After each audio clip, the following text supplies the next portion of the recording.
Hey guys, so today I want to talk a little about this post right here on Reddit, big KR Inven post about the state and problems of global Lost Ark. And this post was basically made by a user who plays in the Western servers, but seems like he knows how to speak Korean, understands Korean, and probably is Korean himself, because down here he actually replied to this post. And I was reading this post and it didn't seem like perfect English. I mean, it made sense. He clearly understands English, but I think he is probably from Korean given the kind of message that he wrote. And here he says that he actually was playing Korean Lost Ark, but has been living in the US and has been playing the game since opening. He didn't say he came from Korea, but again, from the way he speaks, I'm pretty sure he does come from Korea. But basically, what this post is saying is, it talks about all the problems we are having here in Lost Ark, hoping to be able to get some sort of coverage or interest within the Korean community. And this post has actually gotten pretty big, 216 likes, 52K views over in Inven. And there's a lot of people who have commented on this from Korea, right? You can see this post has a lot of comments. So it's something that is, seems to be getting a good bit of traction in Korea, which is great, right?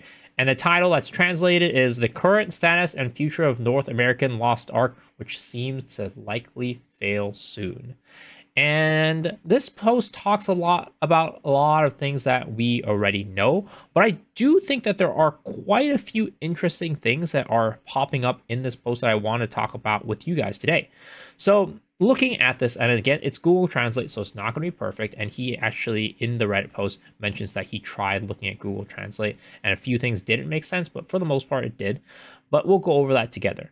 So he talks a little about the decline of Lost Ark. He talks about where it was and where it is now. He talks about how bots are a problem in the game. Talks about this thing right here, a growth curve that does not match sensibilities of North American users. I think this one's actually kind of interesting because I had never actually thought about it in this manner. I think everybody understands that we're moving at a very fast pace, and I think people do want to move at a fast pace. But the problem with moving at a fast pace like we are is there's a lot of systems in the game that were not made for the game to move this quickly. And as a result, we are feeling the backlash of that and feeling a sense that we really need to pay money to be able to keep up with the game. And a lot of people go and spend money in RMT because of this. And as a result, we bring a lot of problems to the game with all the bots, right? And I think that makes a lot of sense. But he highlights something that I just thought was very interesting. A system where everything is probability. And this, if you unpack it, makes a lot of sense. He talks about how, if you proceed at an appropriate speed, you can cover most of the cost of the materials that belong to you. And I think that this is something he mentioned about Smilegate or Lost Ark in Korea, right? In Korea, they have had a lot of time to gather materials, gather resources, and because of that, they have a lot of resources to spend to upgrade their character, which makes it so they don't actually have to pay for these resources, which makes a lot of sense, right? And I think I've talked about this in a video in the past, but something that made me think a little bit is that this sentence right here, a system where everything is probability. And this actually makes me think about the problem in a different way. If you think about it this way, right? You can think about every time you roll a piece of gear, cut an elixir, cut a transcendence as a dice.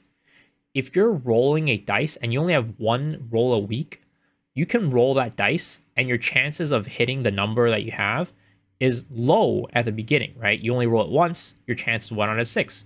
You roll it the second week, that is another 1 out of 6. So you're compounding that every time, right? But with every subsequent roll, you have a higher and higher percent chance to hit that number that you want. Now, again, you can only do it once a week, like elixirs, like transcendence, right? You only have a limited amount of resources every week that you can use to transcend or hone your elixirs or whatever. And if you run out, you end up having to buy it. Well, Korea has had 6 months of weeks or something like that to roll that dice. So eventually, again, they're probably going to hit that dice without much trouble.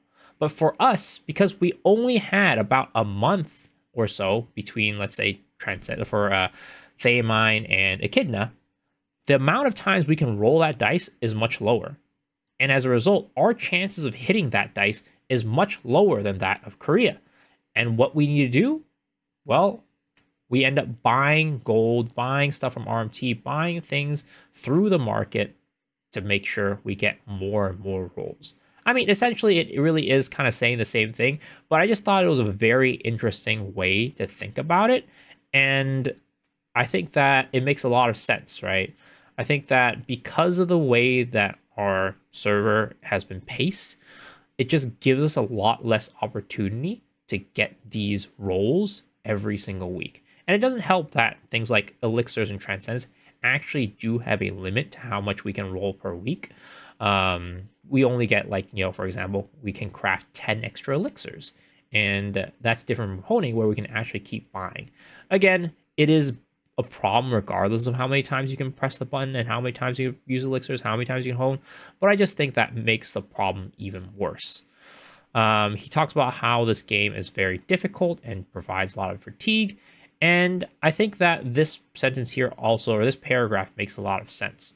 So he's talking about how basically it's very hard in this game. And because of how difficult it is, a lot of people really are, I guess, very hostile against each other and make it so that, if you fail once, fail twice, right? Instant disband the party, things like that. Whereas this is a problem that he thinks is kind of specific to how Global Lost Ark works, because there's just people from a lot of different cultures, right? Whereas in Korea, it's mostly one culture, and they have this one standard of causing no harm to others. So make it so that, I guess, people are a little bit more lenient. I don't know if that's exactly true, because I think Korean players can be quite brutal to each other many times and very often, but maybe it's true, right? But I just think it's an interesting point. And then this was the funniest part, right?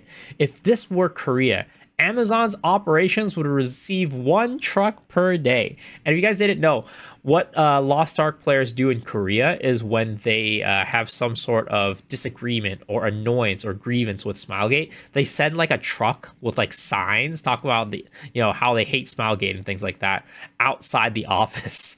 So they're saying that if this were in Korea, Amazon, AGS would have like a truck in front of their offices every single day because of these problems, right? Things like unfair punishment to like G2G arm tiers, lack of communication from community managers, very unclear kind of like patch notes and roadmaps and things like that coming out with not very timely, incorrect information being displayed in the game, all these different things, right? That really make it so that we are having a lot of grievances with how AGS is running the game.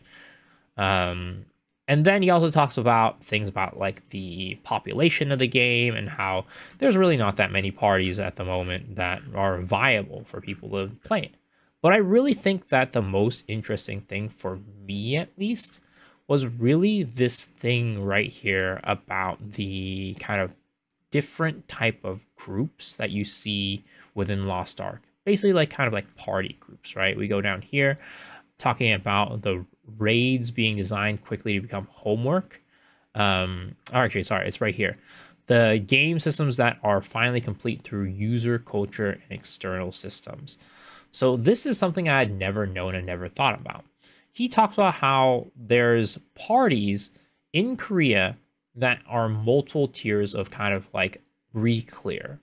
So here in Lost Ark, he talks about in the West, he talks about how in the West, there are only 2 groups or 2 types of groups. And those groups are really 1, re-clear, and 2, prog. Whereas in Korea, there's whatever these tiers are, like try, closet, soft, skill, whatever they mean, right? I don't really understand what they mean, but basically it's like there's multiple tiers of groups that people have in Korea based on your experience level. And because of that, new players are a lot more easily able to go into groups and find parties. Because a lot of times a new player might have cleared the raid before, so they're not prog anymore.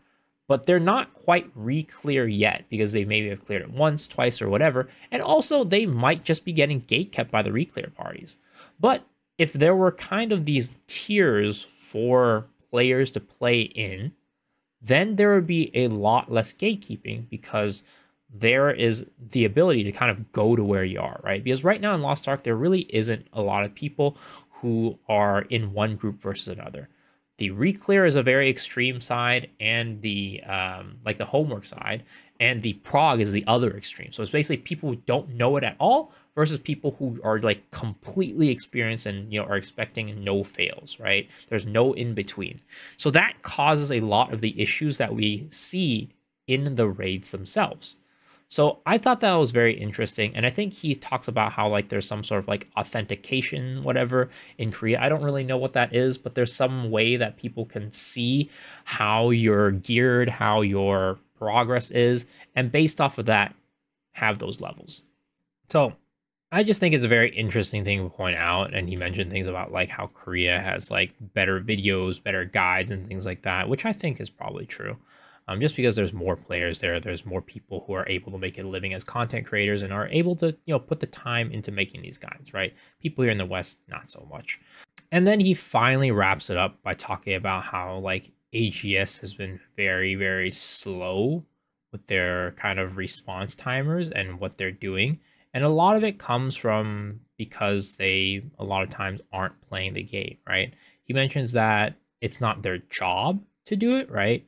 But at the same time, it's not really acceptable for the game to be like this. And I think he also kind of alludes at how he wishes Smilegate were the publisher, which I think does make a lot of sense. We talked about this in our previous video, which, if you haven't seen it, I will link it like up here, about how Korean publishers versus Western or Korean developers just don't really work well with Western publishers because the goal of the Korean developer and the type of game that they make just isn't really targeted towards a Western audience, unfortunately. And the thing is, despite the efforts of the Western publisher to make the game a lot more palatable, a lot less pay to win, a lot of times there are just systems underlying in the game that the Koreans have made for their servers, which is fine for them because they are okay with things like pay to win, but just aren't okay with us. And even though we try to change monetization, those systems at the end of the day, at its core, are pay to win systems. And because of that, there's nothing you can really do with just monetization to fix those problems. You really need to change those systems from the ground up to really be able to solve those problems for people here in the West, because the system just doesn't work for us. And he's saying that if Smilegate were to publish it directly, they'd be able to fix it because, again, the developer has the ability to change the game, right? They have the ability to change how core systems work, whereas the publisher doesn't have the ability to do that. So if Smilegate were both the developer and the publisher, they would be able to make the game a lot better, which I agree. While it's not like a silver bullet per se, there are definitely games in the past that were developed and published by the same company that don't end up working out. I do think that it is definitely better to have it that way in many cases. Not all cases, but in many cases. And I actually took a look at kind of the popular MMOs on Twitch, right? Again, not a perfect way to see it because viewership doesn't really mean like popularity or how good the game is, but I think that does give us a little bit of a snapshot, right? For example, WoW, published and developed by Blizzard.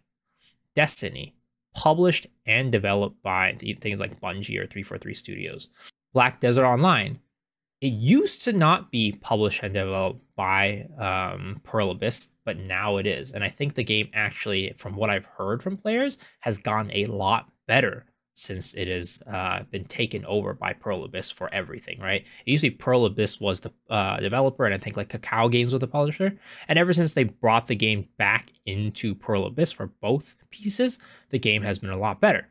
Albion, published and developed by the same studio as well. Same with Final Fantasy, right? It's all these games that are MMOs at kind of the top, RuneScape, Jagex, right? Are published and developed by the same studio. Whereas games that are not doing so well, especially the Korean ones or the foreign ones, right? Lost Ark, for example. MapleStory, I think, is a special case because it does have the reboot server. I personally think that if the reboot server didn't exist in MapleStory, the game would probably be dead already in the West. I must just be real. Like, everybody plays on the reboot server here in the West, and if it weren't for the reboot server, I think that the game might have actually just shut down.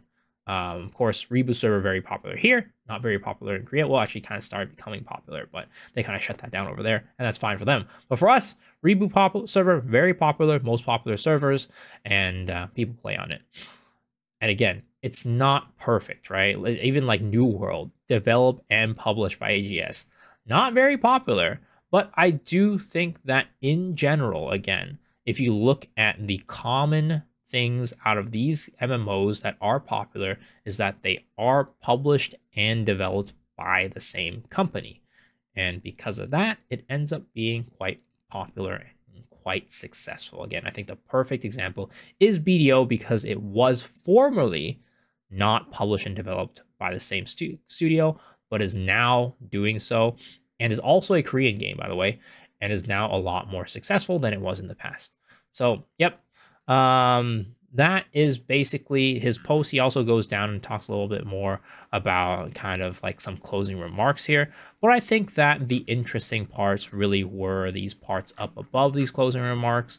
And if you guys want to read the rest of it, I know I kind of did a quick summary of it. I will leave a link in the description below with this link to the Reddit post and also the link to the KR post on Inven.